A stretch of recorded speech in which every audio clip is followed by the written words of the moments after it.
La sangre robada. Historia de la familia Ramírez, el valor de la sangre. Y si te dijera que tu propia sangre podría valer miles de millones de dólares, que en tu ADN se esconde el secreto para curar enfermedades y crear superatletas. Suena a ciencia ficción, pero para una familia indígena en las remotas montañas de México, esta realidad se convirtió en una pesadilla. Fueron engañados, explotados, y su herencia genética fue robada por científicos sin escrúpulos que vieron en ellos no personas, sino una mina de oro biológica. Esta es la escalofriante historia de cómo la ciencia se convirtió en codicia y cómo una familia luchó contra un enemigo invisible que quería patentar su propia existencia. La llegada de los depredadores. En las brumosas montañas de los Altos de Chiapas, donde el tiempo parece haberse detenido entre las tradiciones milenarias y la modernidad implacable, se desarrolló uno de los casos más perturbadores de biopiratería moderna.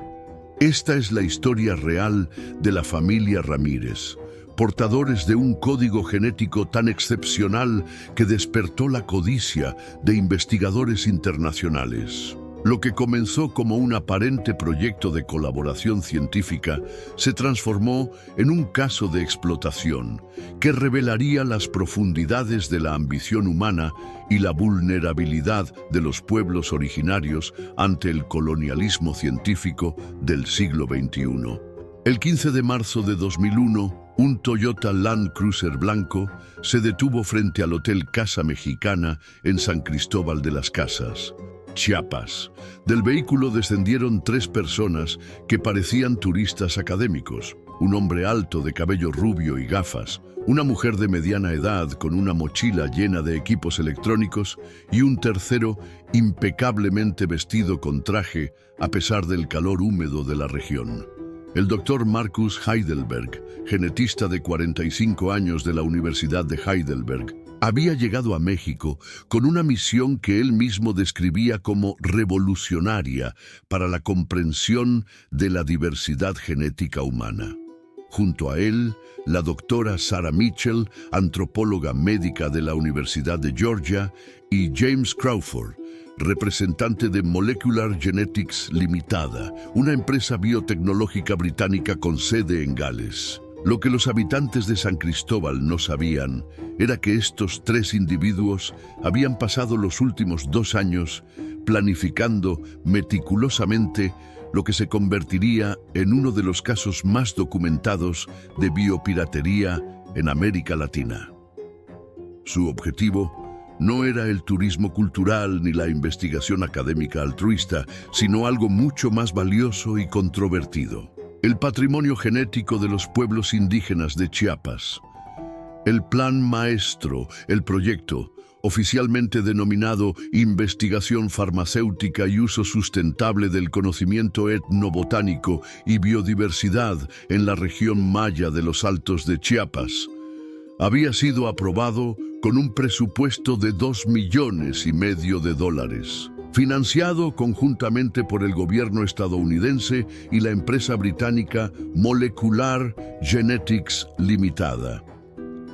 La doctora Mitchell, quien había estudiado español durante meses para prepararse para esta misión, fue la primera en establecer contacto con las autoridades locales. Su estrategia era simple pero efectiva: presentarse como una investigadora comprometida con el bienestar de las comunidades indígenas, interesada en documentar y preservar sus conocimientos tradicionales sobre medicina herbolaria. Venimos aquí con el más profundo respeto por la sabiduría ancestral de los pueblos mayas, declaró Mitchell durante su primera reunión con representantes del Colegio de la Frontera Sur, ECOSUR, la institución mexicana que serviría como contraparte local del proyecto. Nuestro objetivo es crear un puente entre el conocimiento tradicional y la ciencia moderna, asegurando que las comunidades se beneficien de cualquier descubrimiento que pueda surgir de esta colaboración. Sin embargo, los documentos internos del proyecto, que saldrían a la luz años después, durante las investigaciones judiciales, revelaban una realidad muy diferente. En un memorándum confidencial, Crawford había escrito a los directivos de Molecular Genetics Limitada: las comunidades indígenas de Chiapas representan una mina de oro genética inexplorada. Los estudios preliminares sugieren la presencia de variantes genéticas únicas que podrían tener aplicaciones farmacéuticas extraordinarias.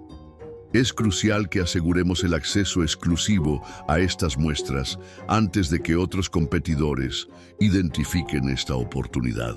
El objetivo perfecto. La elección de Chiapas no era casual. La región albergaba una de las concentraciones más altas de diversidad étnica en México, con comunidades tzotziles, tzeltales, choles y tojolabales, que habían mantenido sus tradiciones médicas prácticamente intactas durante siglos. Además, la situación socioeconómica de estas comunidades las hacía particularmente vulnerables a ofertas de colaboración científica.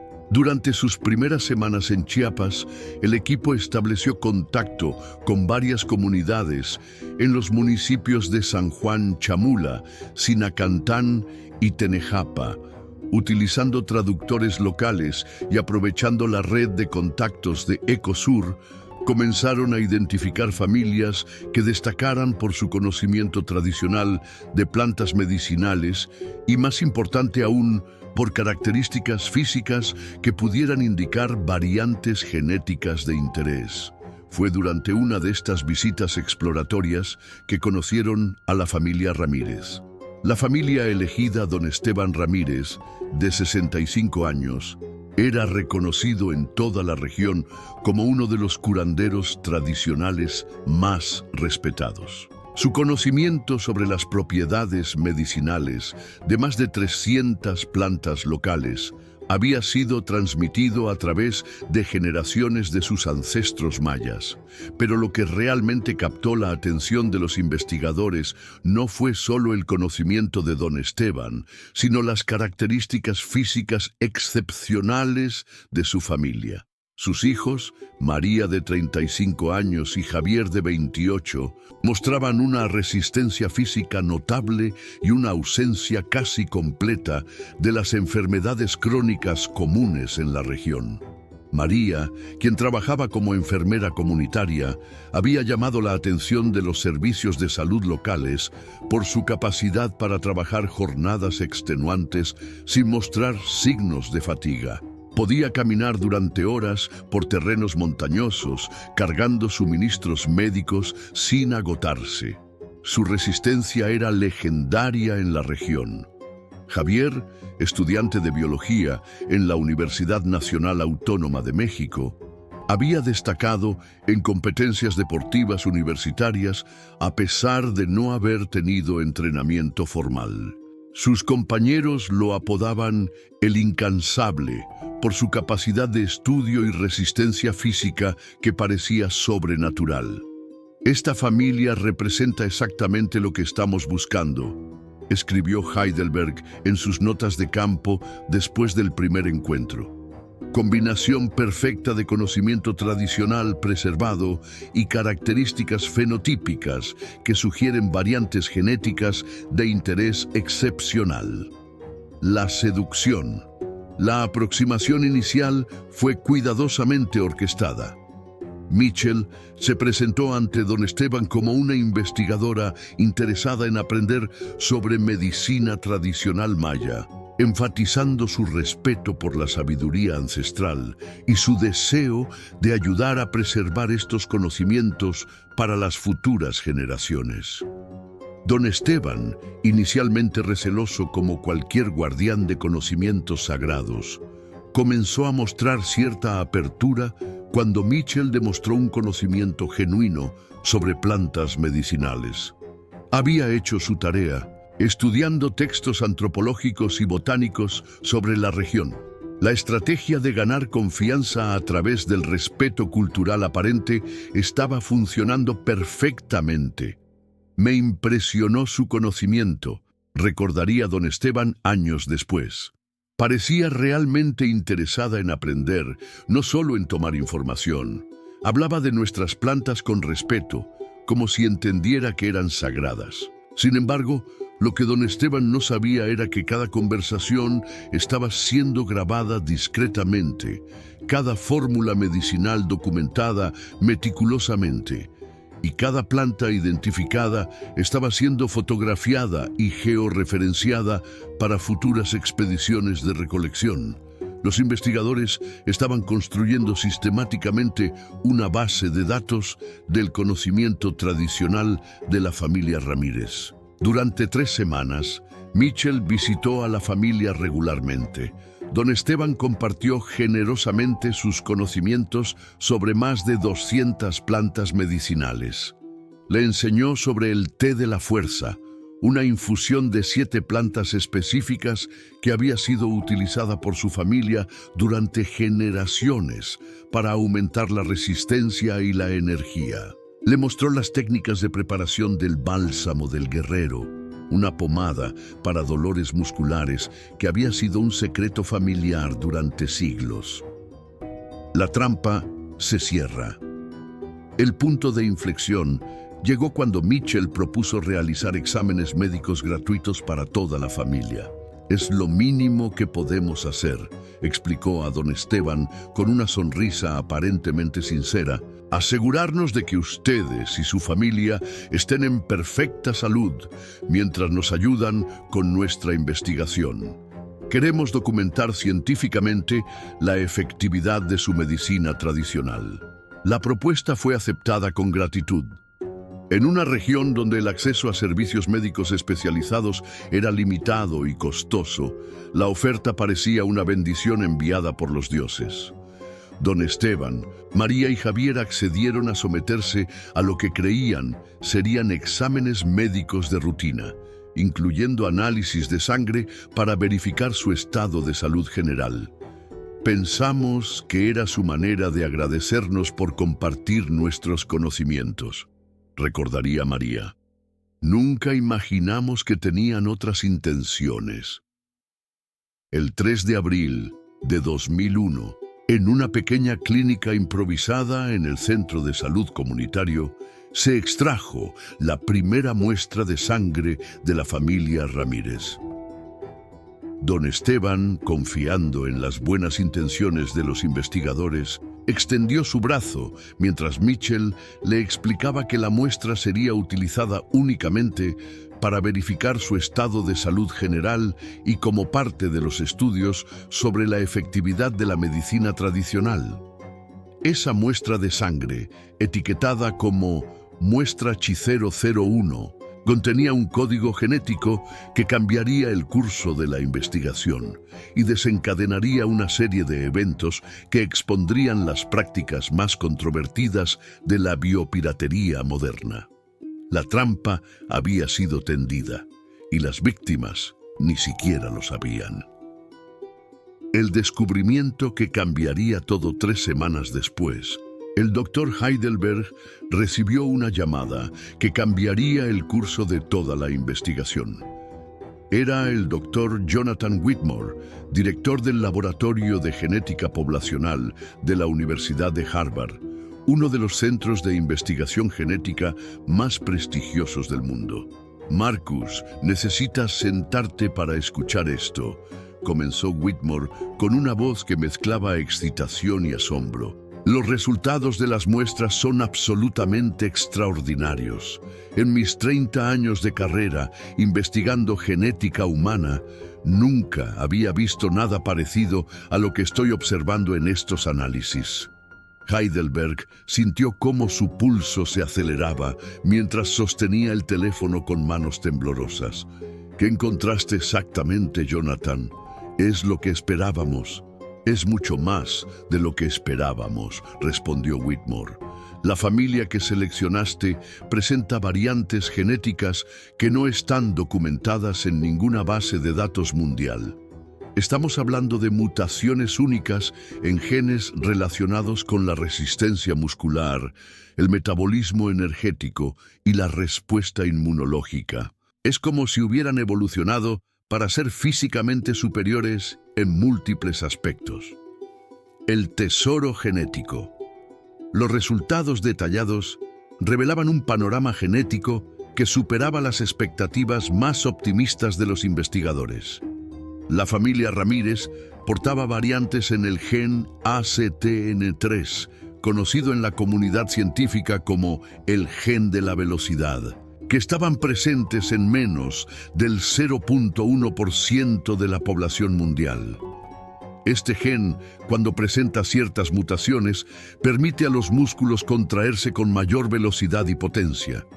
Los atletas olímpicos de élite a menudo portan variantes específicas de este gen, pero las variantes encontradas en la familia Ramírez eran completamente diferentes y aparentemente más efectivas. Además, los análisis mostraban mutaciones fascinantes en los genes EPOR y PPARA, que conferían una capacidad excepcional para el transporte de oxígeno y la metabolización de grasas.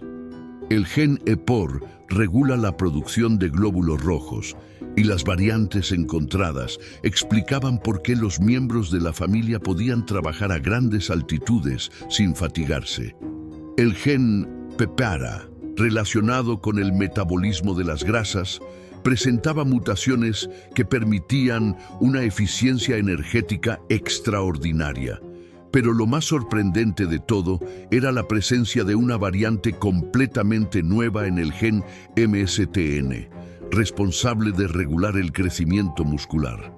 Esta mutación, que los investigadores denominaron provisionalmente variante Chiapas, parecía conferir una capacidad de desarrollo muscular y resistencia física completamente fuera de lo común.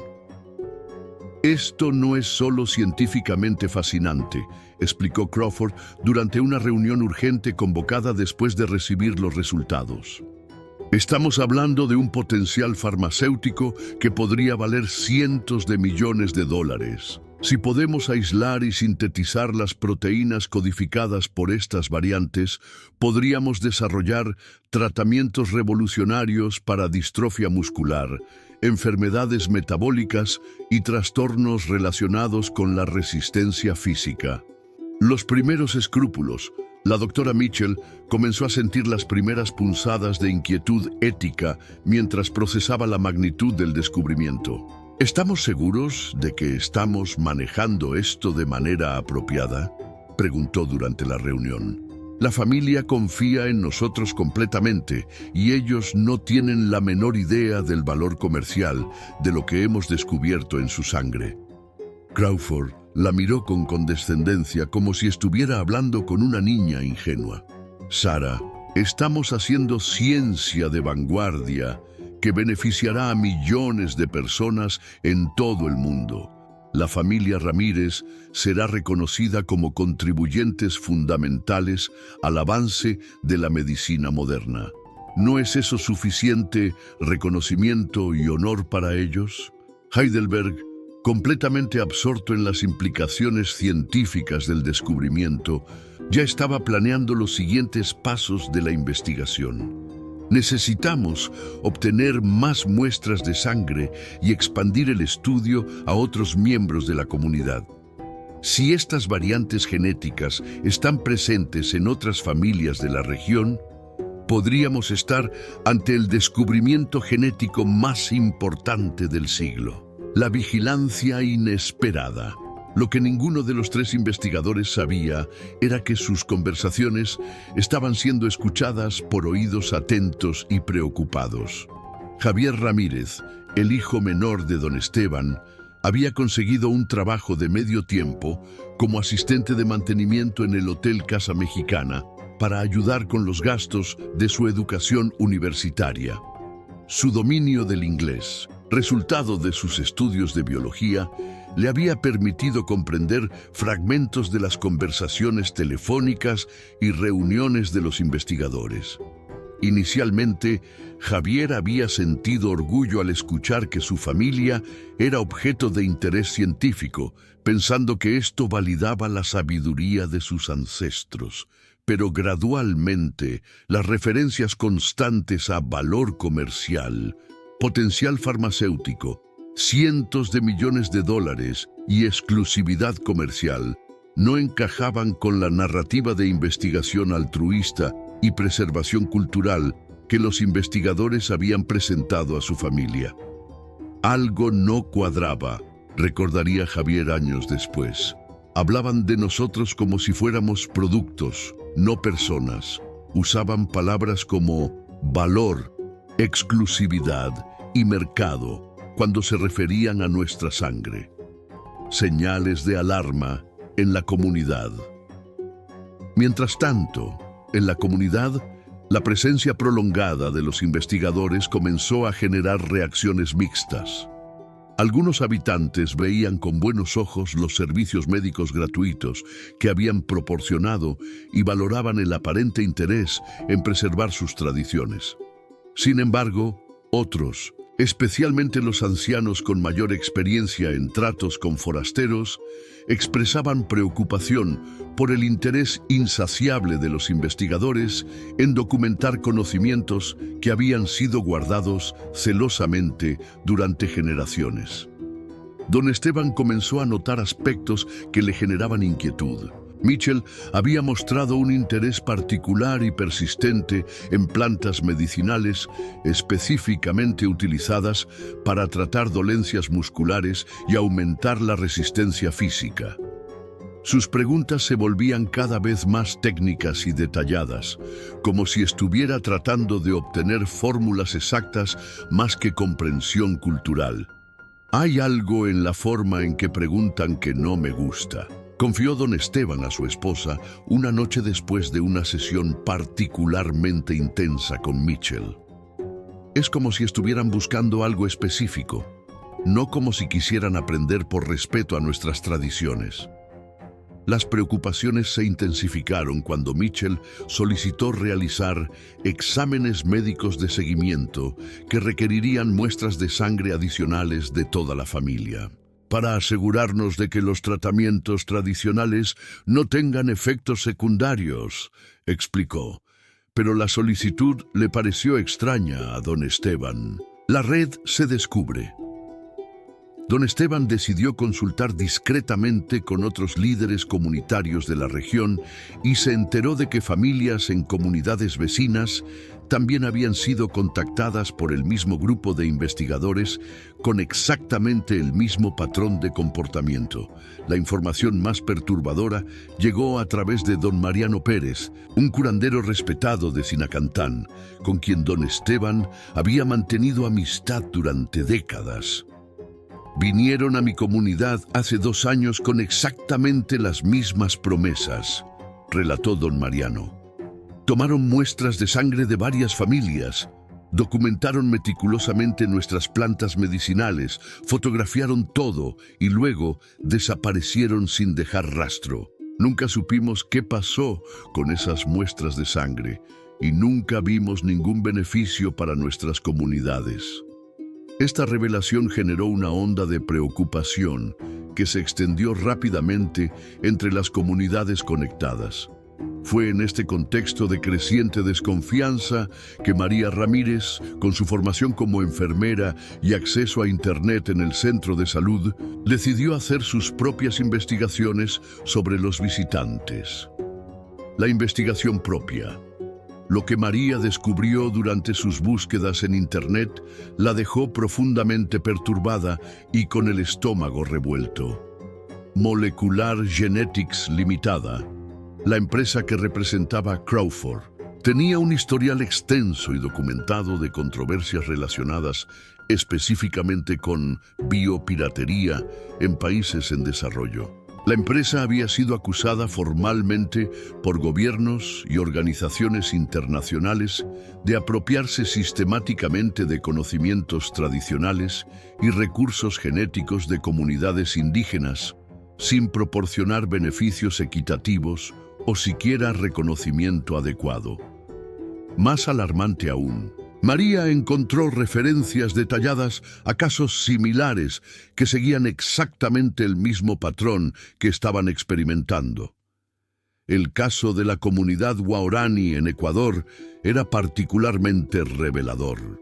Muestras de sangre, recolectadas bajo pretextos médicos y de investigación cultural, habían sido posteriormente vendidas a múltiples laboratorios internacionales para investigación comercial sin el conocimiento o consentimiento de las comunidades.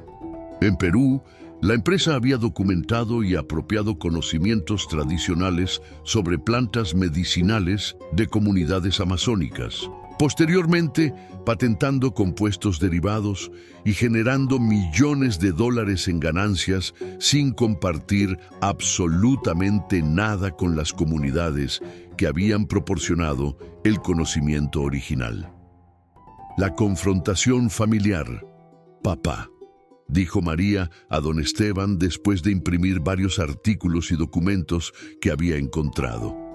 Creo que estos investigadores no son lo que dicen ser. Creo que están aquí para tomar algo valioso de nosotros, no para ayudarnos o preservar nuestras tradiciones.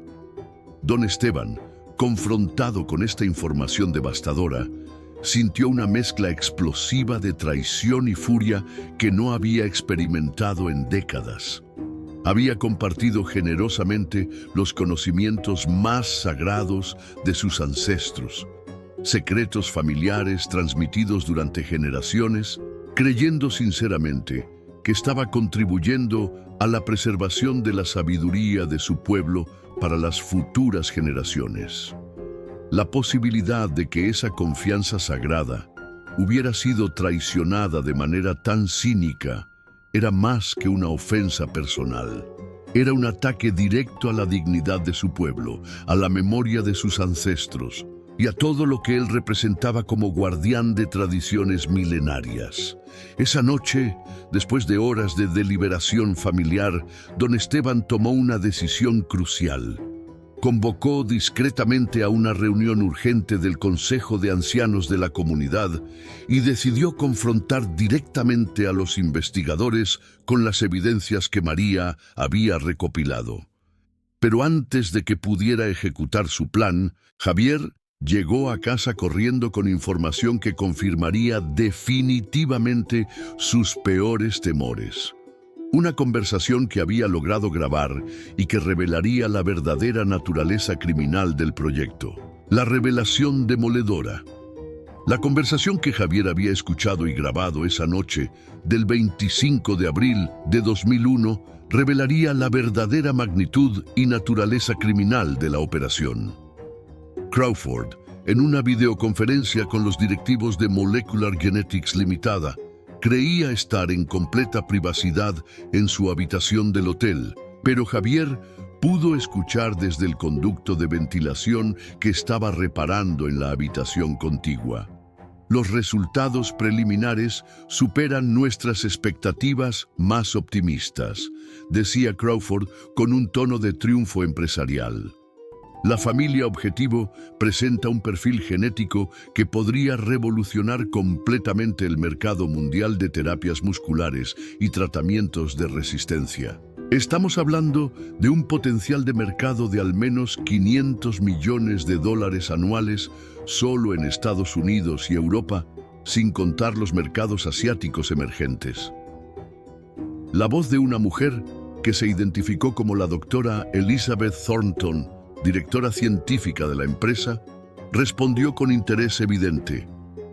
¿Qué tan exclusivas son estas variantes genéticas? ¿Existe riesgo de que otros competidores tengan acceso a material similar? Esa es la belleza absoluta de la situación, continuó Crawford con satisfacción apenas contenida. Estas variantes genéticas parecen ser endémicas de poblaciones indígenas muy específicas en esta región particular de México. Mientras mantengamos exclusividad total sobre las muestras y aseguremos patentes comprensivas, tendremos una ventaja competitiva prácticamente insuperable en el mercado global. Heidelberg, también presente en la llamada, añadió algo que helaría la sangre de Javier. Hemos documentado exitosamente más de 200 preparaciones medicinales tradicionales diferentes. Si podemos sintetizar los compuestos activos de estas fórmulas ancestrales y combinarlos con las terapias genéticas derivadas de las muestras de sangre, estaríamos creando una plataforma terapéutica completamente nueva y revolucionaria. El plan criminal completo. ¿Cuál es el cronograma específico para asegurar las patentes?, preguntó Thornton con urgencia empresarial. Ya hemos iniciado el proceso formal de solicitud de patentes en múltiples jurisdicciones, respondió Crawford. Nuestro equipo legal, especializado en propiedad intelectual biotecnológica, estima que podemos tener protección intelectual completa y exclusiva en 18 meses como máximo. Después de eso, seremos los dueños legales de estas variantes genéticas. La conversación continuó revelando detalles aún más perturbadores. Los investigadores discutieron planes para expandir la recolección de muestras a otras comunidades indígenas, estrategias para mantener a las familias cooperativas sin revelar el valor real de las muestras y métodos para evitar el escrutinio de autoridades mexicanas. La clave es mantener la fachada de investigación académica altruista, explicó Heidelberg. Mientras las comunidades crean que estamos aquí para preservar su cultura, podemos continuar recolectando todo el material genético y conocimiento tradicional que necesitamos. Javier, temblando de indignación y con el corazón latiendo violentamente, logró grabar los últimos 20 minutos completos de la conversación en su teléfono celular. Esa grabación se convertiría en una pieza clave de evidencia que cambiaría el curso de todo el caso. La familia se enfrenta a la verdad. Cuando Javier llegó a casa esa noche, corriendo por los senderos montañosos con la urgencia de quien porta noticias devastadoras, la preocupación creciente de su familia se transformó instantáneamente en certeza absoluta y furia justificada. Nos han estado mintiendo descaradamente desde el primer día, declaró don Esteban, después de escuchar la grabación completa con los puños cerrados y la voz temblando de rabia.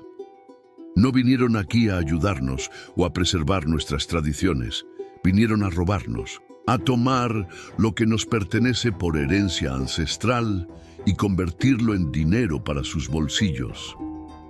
María, con su formación médica y comprensión de conceptos científicos, entendía completamente las implicaciones legales y éticas de lo que habían escuchado.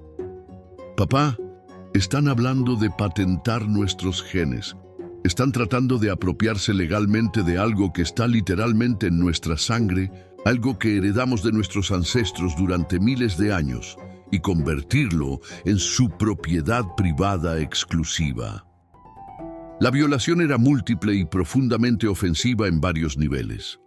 No solo habían robado el material genético de la familia, sino también todo el conocimiento tradicional que don Esteban había compartido generosamente, creyendo sinceramente que estaba contribuyendo a la preservación de la sabiduría de su pueblo para beneficio de las futuras generaciones. Durante más de 40 horas de conversaciones detalladas, don Esteban había documentado meticulosamente para Mitchell fórmulas medicinales que habían sido transmitidas en secreto a través de 5 generaciones de curanderos. Había revelado los ingredientes exactos, las proporciones precisas, los métodos específicos de preparación, incluso los rituales sagrados asociados con cada medicina tradicional. La dimensión del robo. Lo que don Esteban no sabía, pero que la investigación posterior revelaría, era que cada una de esas fórmulas tradicionales estaba siendo analizada químicamente en laboratorios sofisticados. Los compuestos activos del famoso té de la fuerza, una infusión compleja de 7 plantas específicas utilizada por su familia durante generaciones para aumentar la resistencia y la energía, estaban siendo identificados, aislados y preparados para patentamiento comercial. El conocimiento acumulado de al menos 5 generaciones de curanderos especializados, un patrimonio familiar y comunitario invaluable que representaba siglos de experimentación, observación y refinamiento, estaba siendo sistemáticamente reducido a compuestos químicos y fórmulas comercializables.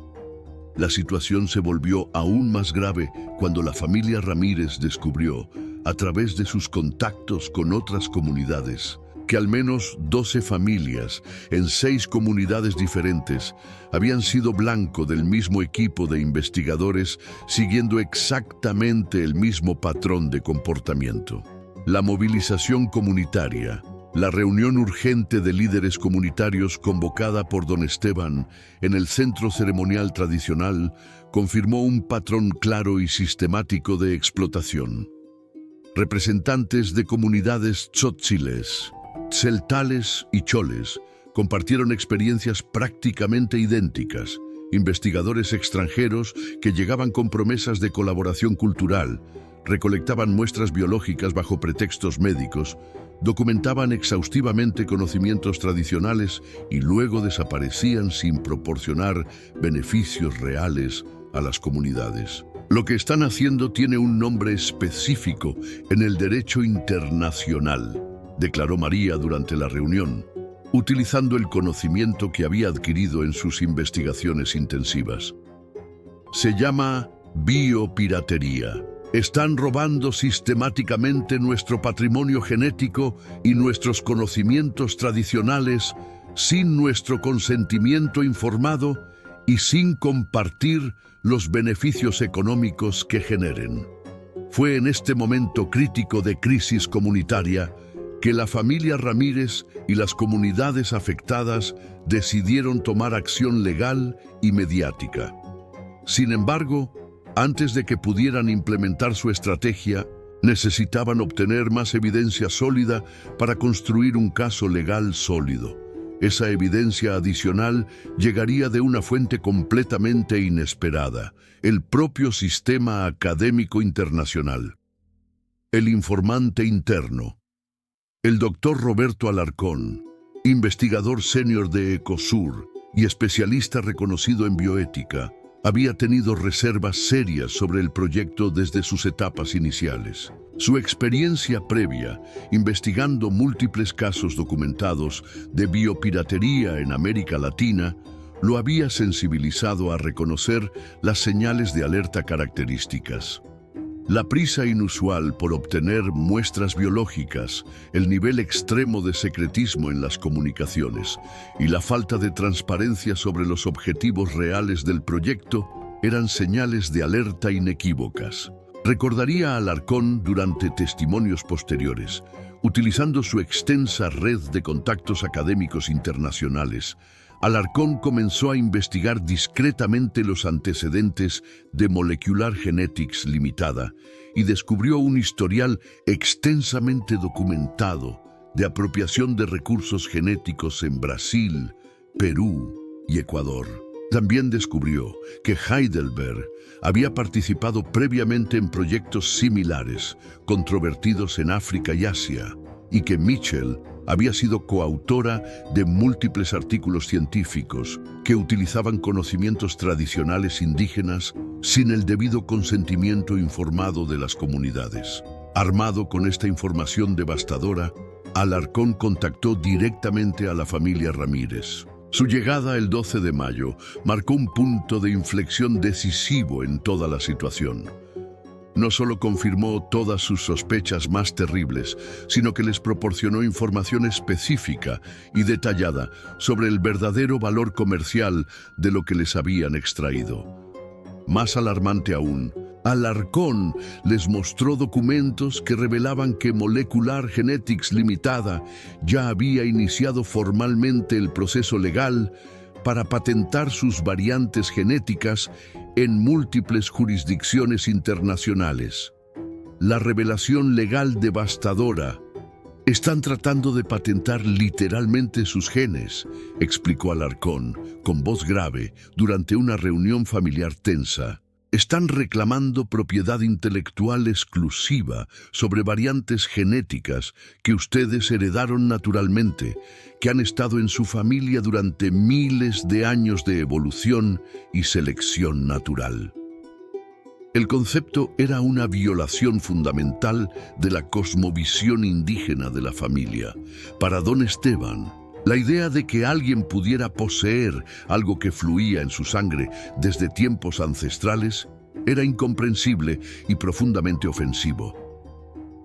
¿Cómo pueden ser dueños de algo que está en nuestra sangre, algo que nos dieron nuestros ancestros?, preguntó don Esteban con incredulidad y dolor evidente. Alarcón explicó pacientemente que, bajo las leyes complejas de patentes internacionales, desafortunadamente era posible. Es una forma moderna y sofisticada de colonialismo, explicó. En lugar de tomar físicamente las tierras como hacían los conquistadores antiguos, ahora están tomando recursos genéticos y conocimientos tradicionales, convirtiéndolos en propiedad intelectual comercial. La evidencia final, la evidencia más incriminatoria, llegó desde dentro del propio laboratorio de Harvard a través de una fuente completamente inesperada. El doctor Michael Chen, un investigador postdoctoral de origen chino-americano, había estado trabajando directamente con las muestras de sangre de la familia Ramírez. Chen, sensible a cuestiones históricas de explotación debido a su propia experiencia familiar con el colonialismo, comenzó a sentirse cada vez más incómodo con el proyecto. Sabía que tenía que hacer algo éticamente correcto. Recordaría años después. No podía ser cómplice de lo que claramente era explotación sistemática. Chen comenzó a documentar secretamente todos los experimentos realizados con las muestras y descubrió información que lo horrorizó.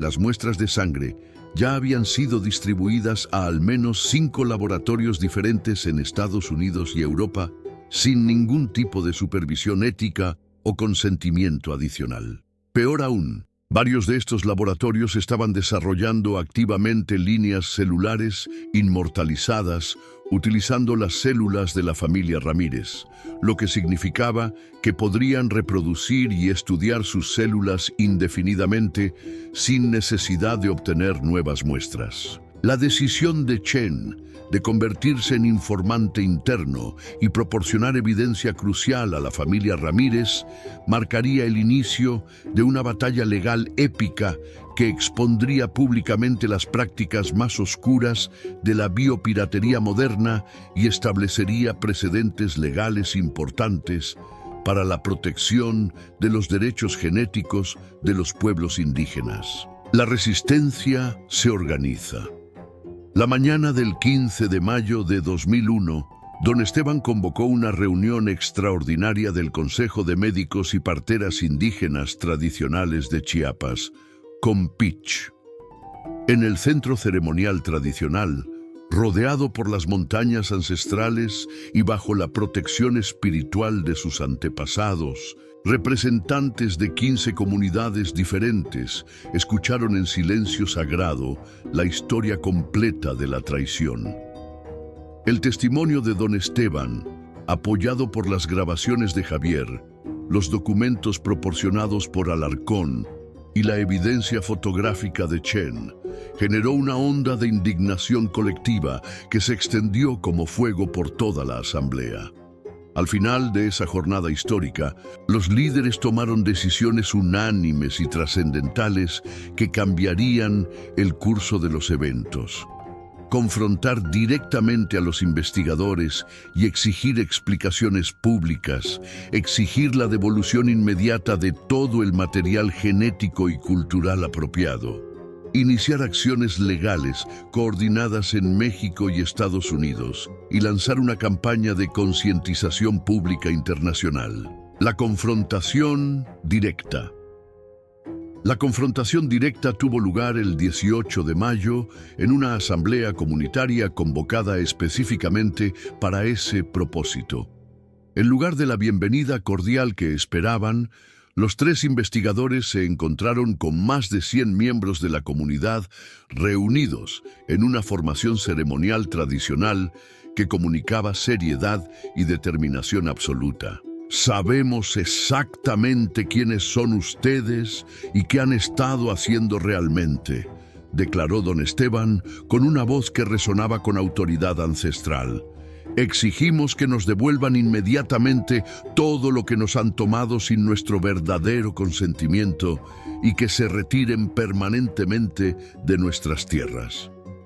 Mitchell intentó inicialmente negar las acusaciones con una sonrisa nerviosa, manteniendo la fachada de investigadora cultural altruista, pero toda pretensión se desplomó instantáneamente cuando Javier reprodujo públicamente la grabación incriminatoria de Crawford, discutiendo valores comerciales y estrategias de patentamiento. El silencio que siguió a la reproducción de la grabación fue devastador. Confrontado directamente con evidencia irrefutable de sus verdaderas intenciones, Crawford finalmente abandonó toda diplomacia y pretensión. Lo que estamos haciendo es ciencia completamente legítima y legal, declaró con arrogancia defensiva que solo sirvió para intensificar la indignación de la asamblea. Obtuvimos consentimiento apropiado para nuestras actividades de investigación. La defensa legal se desmorona.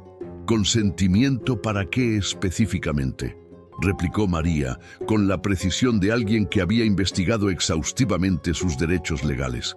¿Para vender nuestras muestras de sangre a laboratorios comerciales? ¿Para patentar nuestros genes como propiedad privada? ¿Para comercializar nuestros conocimientos tradicionales sin compartir beneficios? El doctor Alarcón intervino en ese momento crucial, desmantelando sistemáticamente su defensa legal con conocimiento experto. He revisado meticulosamente todos los formularios de consentimiento que utilizaron, declaró públicamente. En ningún lugar se menciona específicamente el uso comercial de las muestras, la distribución a otros laboratorios internacionales o la posibilidad de patentar material genético. Según las leyes mexicanas e internacionales aplicables, esto constituye una violación grave de múltiples marcos legales. Crawford, evidentemente nervioso por las implicaciones legales que se acumulaban, intentó desesperadamente ofrecer una compensación monetaria como solución rápida, pero fue recibido con desprecio unánime por parte de la asamblea. No estamos aquí para negociar el precio de nuestro robo, respondió don Esteban con dignidad inquebrantable. No queremos su dinero manchado, queremos justicia completa y que se reconozca públicamente lo que han hecho.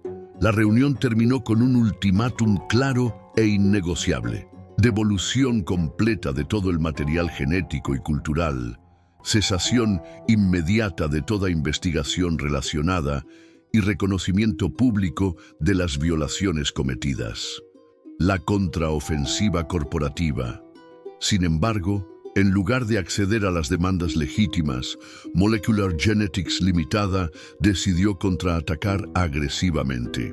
La empresa contrató inmediatamente a uno de los bufetes de abogados internacionales más poderosos y comenzó una campaña coordinada de desprestigio, caracterizando públicamente a la familia Ramírez y las comunidades como opositores irracionales al progreso científico legítimo y obstáculos al avance médico que podría beneficiar a millones de pacientes. Esta estrategia de confrontación agresiva resultó ser un grave error táctico que solo sirvió para amplificar la atención pública. La arrogancia demostrada por la empresa solo sirvió para galvanizar la oposición y atraer la atención solidaria de organizaciones internacionales de derechos humanos que habían estado monitoreando casos similares en otras regiones. La coordinadora de las organizaciones indígenas de la cuenca amazónica, COICA, ofreció inmediatamente su apoyo total y experiencia legal. Lo que está pasando en Chiapas es exactamente el mismo patrón que hemos estado documentando y combatiendo en toda América Latina durante décadas, declaró públicamente su coordinador general. El apoyo internacional crece. El apoyo internacional comenzó a crecer exponencialmente cuando organizaciones de derechos indígenas de todo el mundo reconocieron el caso como emblemático de problemas globales más amplios.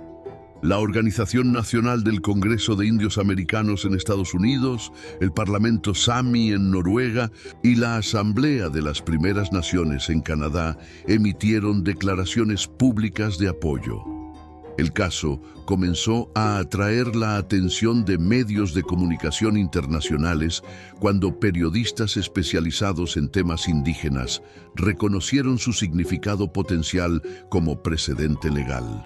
La historia que había comenzado como un conflicto local se estaba transformando rápidamente en un caso de relevancia internacional que cuestionaba fundamentalmente las prácticas de toda la industria biotecnológica.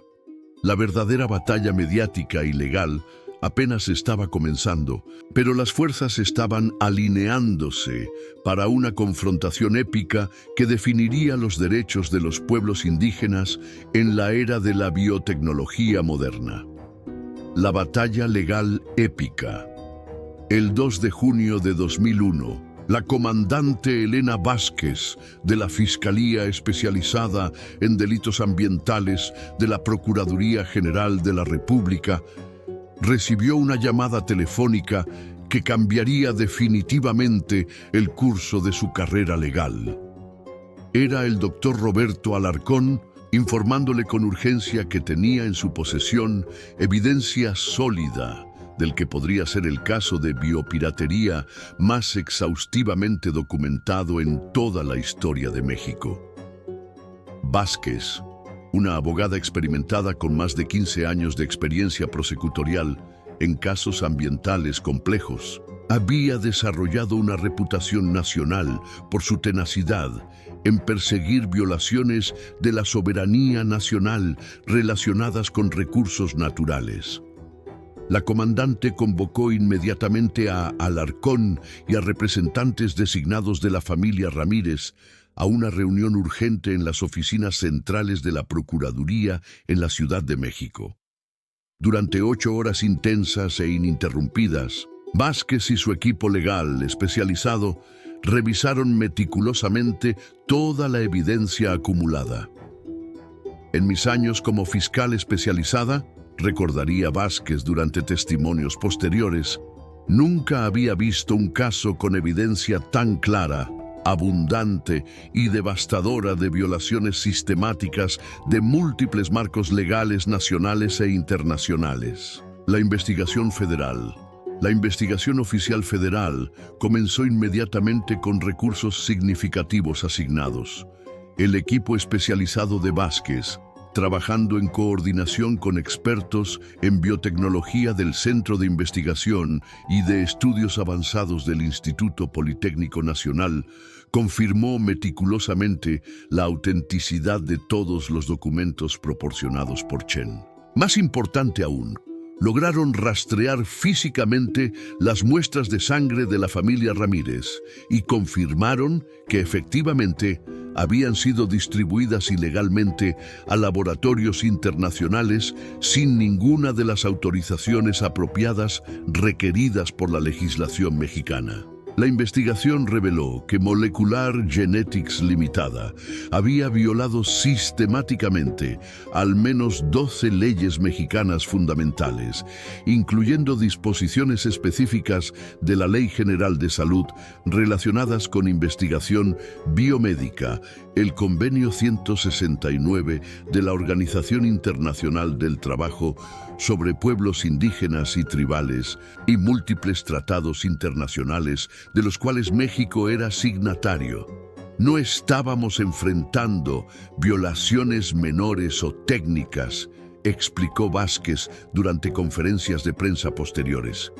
Estábamos enfrentando violaciones sistemáticas y deliberadas de la soberanía nacional mexicana y los derechos humanos fundamentales de ciudadanos mexicanos. Las órdenes de arresto, El 15 de junio, después de una investigación intensiva que confirmó todos los elementos criminales necesarios, la Procuraduría General de la República emitió órdenes formales de arresto contra Heidelberg, Mitchell y Crawford por múltiples cargos que incluían fraude, apropiación ilegal de recursos genéticos nacionales y violaciones de derechos humanos de pueblos indígenas. Sin embargo, los tres investigadores, aparentemente anticipando las consecuencias legales de sus acciones, ya habían huido precipitadamente de territorio mexicano. La investigación posterior reveló que habían abandonado el país utilizando documentos de emergencia proporcionados por sus respectivas embajadas. La investigación federal también reveló que Ecosur, la contraparte mexicana que había facilitado inicialmente el proyecto, había sido completamente engañada sobre los verdaderos objetivos comerciales de la investigación. Los directivos de Ecosur habían creído genuinamente que estaban participando en un proyecto de preservación cultural académica. La dimensión internacional. Los hallazgos de la investigación mexicana fueron compartidos inmediatamente con autoridades competentes en Estados Unidos, donde el FBI inició su propia investigación paralela bajo jurisdicción federal. Los investigadores estadounidenses confirmaron rápidamente violaciones de múltiples leyes federales relacionadas con el tráfico internacional de material biológico humano y conspiración para cometer fraude. Mientras las investigaciones legales avanzaban en ambos países, la familia Ramírez y Compich, apoyados por un creciente número de organizaciones internacionales, lanzaron su propia campaña mediática y legal coordinada que comenzó a ganar apoyo masivo de organizaciones como Amnistía Internacional, Human Rights Watch y el Foro Permanente de las Naciones Unidas para las Cuestiones Indígenas. El impacto mediático global. La presión internacional comenzó a tener efectos tangibles cuando varios laboratorios que habían recibido muestras enfrentando escrutinio público y posibles implicaciones legales, suspendieron voluntariamente toda investigación relacionada con el material de la familia Ramírez. El 15 de agosto de 2001, la historia apareció prominentemente en la portada de The New York Times, bajo el titular impactante Genetic Piracy: How Indigenous Blood Became Corporate Gold. El artículo, escrito por un equipo de periodistas especializados en investigación, desencadenó una tormenta mediática global que se extendió a medios de comunicación en más de 40 países. La familia Ramírez se convirtió instantáneamente en un símbolo internacional poderoso de la resistencia indígena contra la explotación corporativa moderna. Documentales televisivos, investigaciones periodísticas extensas y análisis académicos comenzaron a revelar un patrón global sistemático de biopiratería que había estado operando durante décadas con impunidad relativa. La respuesta de la industria. La industria biotecnológica internacional fue puesta bajo un nivel de escrutinio público sin precedentes. Molecular Genetics Limitada intentó defenderse con una campaña de relaciones públicas costosa, pero su estrategia arrogante de caracterizar a la familia como obstáculos al progreso médico solo generó más indignación pública. El caso provocó un debate intenso y necesario dentro de la comunidad científica internacional. Revistas científicas prestigiosas como Nature, Science y The Lancet anunciaron públicamente que revisarían y endurecerían significativamente sus políticas editoriales para requerir evidencia más estricta de consentimiento informado apropiado para cualquier investigación que involucrara pueblos indígenas o conocimientos tradicionales. La atención mediática también generó apoyo político concreto.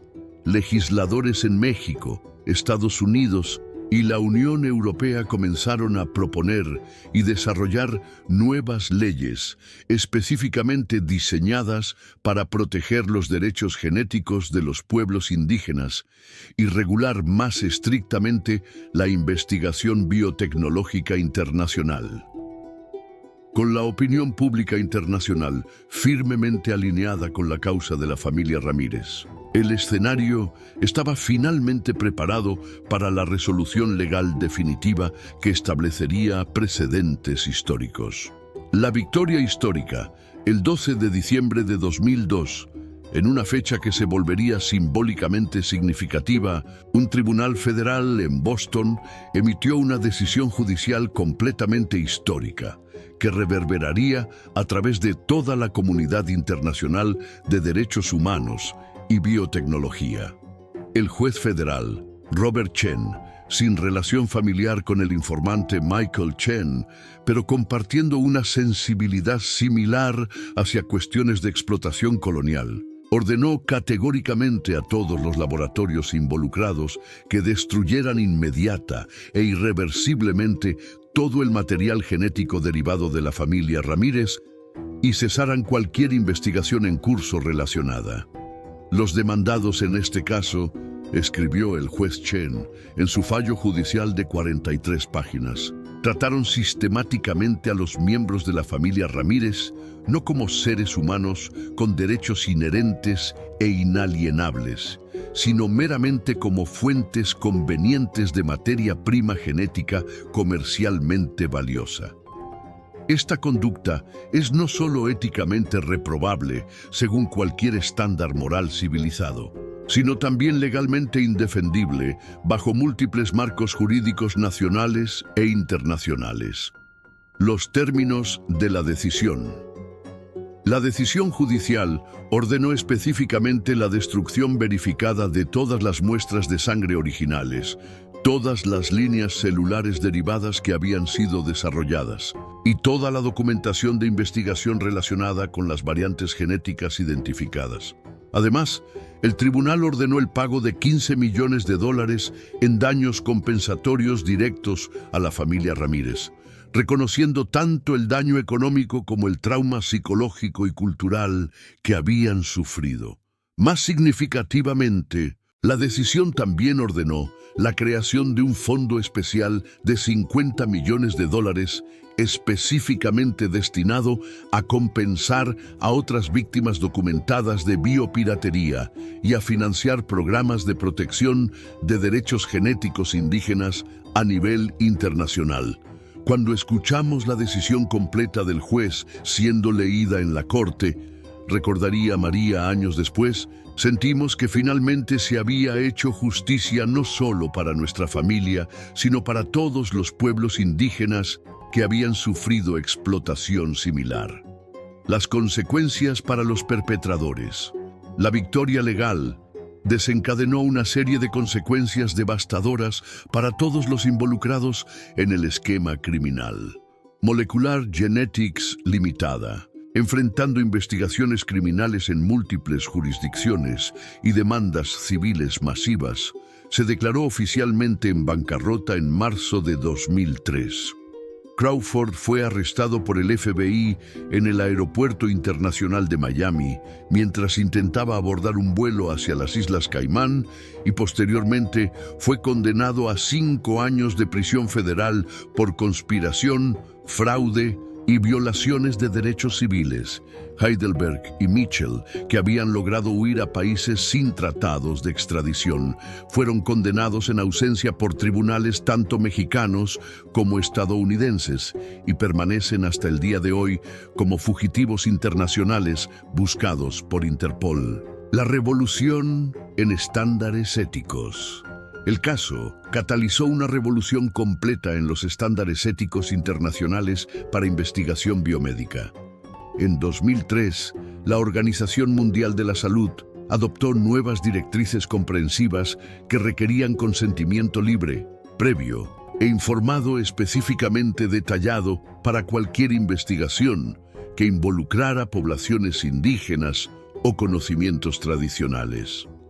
En 2007, las Naciones Unidas adoptaron formalmente la Declaración sobre los Derechos de los Pueblos Indígenas, que incluía protecciones específicas y detalladas contra la biopiratería y el uso no autorizado de recursos genéticos y conocimientos tradicionales. México, inspirado directamente por el caso de la familia Ramírez, aprobó la Ley de Protección de Recursos Genéticos y Conocimientos Tradicionales en 2004, legislación que se convirtió posteriormente en un modelo legal para más de 20 países en desarrollo. La transformación de la industria. La industria biotecnológica internacional también experimentó cambios estructurales significativos. Muchas empresas líderes adoptaron voluntariamente códigos de ética mucho más estrictos y establecieron programas formales de beneficios compartidos para investigación que involucrara conocimientos tradicionales o recursos genéticos de comunidades indígenas. Organizaciones profesionales como la Asociación Internacional de Biotecnología y la Federación Mundial de Sociedades de Genética Humana desarrollaron nuevos estándares obligatorios para sus miembros, incluyendo requisitos de transparencia total y supervisión ética independiente. El legado transformador. Para la familia Ramírez, las consecuencias del caso fueron profundamente transformadoras en múltiples dimensiones de sus vidas. Con la compensación monetaria sustancial, pero más importante aún, con la plataforma internacional que habían obtenido, establecieron la Fundación Ramírez para la protección de los derechos genéticos indígenas. María se convirtió en la directora ejecutiva de la fundación, utilizando su formación médica y la experiencia adquirida durante el caso para convertirse en una defensora internacional reconocida. La fundación se convirtió en un centro de recursos para comunidades indígenas enfrentando situaciones similares en todo el mundo. Don Esteban, a pesar de su edad avanzada, se convirtió en un activista internacional incansable, testificando ante las Naciones Unidas, el Parlamento Europeo, el Congreso de Estados Unidos y otros organismos internacionales sobre la importancia de proteger los derechos de los pueblos indígenas en la era de la biotecnología. Javier utilizó su formación en biología y la experiencia única que había adquirido para convertirse en un experto reconocido internacionalmente en bioética, ayudando a desarrollar protocolos más estrictos y éticos para la investigación biomédica que involucra comunidades indígenas. El impacto global duradero. El caso de la familia Ramírez cambió fundamentalmente la forma en que el mundo piensa sobre los derechos de los pueblos indígenas en la era de la biotecnología moderna. Su valentía y determinación inspiraron a comunidades en todo el mundo a defender activamente sus derechos y a exigir transparencia y equidad en proyectos de investigación. Más de 20 años después del inicio de su lucha, casos judiciales en Brasil, Perú, Colombia, Filipinas y otros países continúan citando el precedente establecido por la familia Ramírez como fundamento legal para proteger los derechos genéticos indígenas. Universidades de todo el mundo ahora incluyen el caso como estudio obligatorio en programas de bioética, antropología médica y derechos humanos, asegurando que las futuras generaciones de investigadores comprendan tanto las implicaciones éticas como las consecuencias legales de la explotación. La reflexión final. Hoy, más de 2 décadas después, la familia Ramírez continúa siendo un símbolo poderoso de resistencia, dignidad y esperanza para pueblos indígenas en todo el mundo. Su historia nos recuerda que en la lucha aparentemente desigual entre la justicia y la explotación, entre la dignidad humana y la codicia corporativa, la verdad combinada con determinación inquebrantable puede prevalecer. La sangre de la familia Ramírez ya no está almacenada en frascos de laboratorio como mercancía comercial. pero su legado de resistencia continúa fluyendo vigorosamente a través de las venas de todos aquellos que luchan incansablemente por la justicia, la dignidad y el respeto fundamental por los derechos de los pueblos indígenas en todo el mundo. Su victoria no fue solo personal, sino universal. Demostró que ninguna corporación, sin importar su poder económico, puede robar impunemente la herencia ancestral de un pueblo. Demostró que la sabiduría tradicional y la resistencia organizada pueden derrotar a la codicia moderna. La historia de la familia Ramírez es, en última instancia, una historia de esperanza. La prueba viviente de que cuando la justicia y la determinación se unen, pueden mover montañas y cambiar el mundo.